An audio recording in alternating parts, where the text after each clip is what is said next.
ಒಂದು ಬಾರಿ ಅರ್ಜುನ ಶ್ರೀಕೃಷ್ಣನನ್ನು ಕೇಳಿದ, ಈ ಗೋಡೆಯ ಮೇಲೆ ಒಂದು ಸಂದೇಶ ಬರಿ, ಅದು ಹೇಗಿರಬೇಕೆಂದರೆ, ಖುಷಿಯಲ್ಲಿದ್ದಾಗ ಓದಿದರೆ ದುಃಖವಾಗಬೇಕು, ದುಃಖವಾಗಿದ್ದಾಗ ಓದಿದರೆ ಖುಷಿಯಾಗಬೇಕು. ಕೃಷ್ಣನು ಬರೆದ, ಈ ಸಮಯ ಕಳೆದು ಹೋಗುತ್ತದೆ. ನಾವು ನಮ್ಮ ಜೀವನದಲ್ಲಿ ಯಾರ ಹತ್ತಿರ ಸಲಹೆಗಳನ್ನು ಪಡೆದುಕೊಳ್ಳುತ್ತೇವೆ ಎಂಬುದು ತುಂಬಾ ಮುಖ್ಯ. ಏಕೆಂದರೆ ಅರ್ಜುನ ಶ್ರೀಕೃಷ್ಣ ಪರಮಾತ್ಮನ ಹತ್ತಿರ ಸಲಹೆ ಕೇಳುತ್ತಿದ್ದ, ದುರ್ಯೋಧನ ಶಕುನಿಯ ಹತ್ತಿರ ಸಲಹೆ ಕೇಳುತ್ತಿದ್ದ.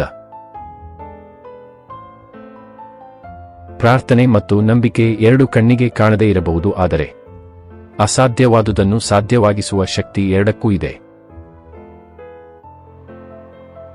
ಎಲ್ಲರನ್ನೂ ಪ್ರೀತಿಸು, ಕೆಲವರನ್ನು ಮಾತ್ರ ನಂಬು. ಪ್ರಪಂಚದಲ್ಲಿ ಎಲ್ಲವೂ ಸತ್ಯ, ಎಲ್ಲರೂ ಸತ್ಯವಂತರಲ್ಲ.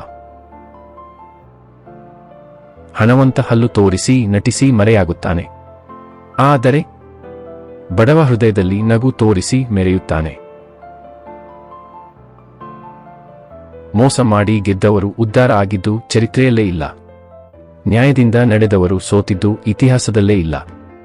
ಮೋಸವಾಗಲಿ ಸತ್ಯವಾಗಲಿ, ಅದಕ್ಕೆ ಕಾಲವೇ ಸರಿಯಾದ ಉತ್ತರ ನೀಡುತ್ತೆ.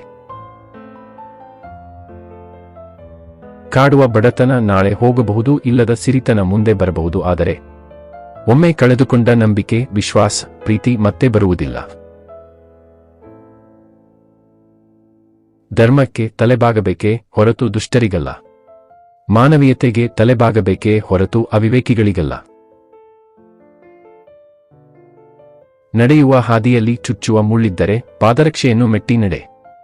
ಬದುಕೆಂಬ ಹಾದಿಯಲ್ಲಿ ಚುಚ್ಚಿ ಮಾತನಾಡುವ ಜನರಿದ್ದರೆ ನಿನ್ನ ಪಾದರಕ್ಷೆ ಬಿಡುವ ಸ್ಥಳದಲ್ಲಿ ಬಿಟ್ಟು ನಡೆ.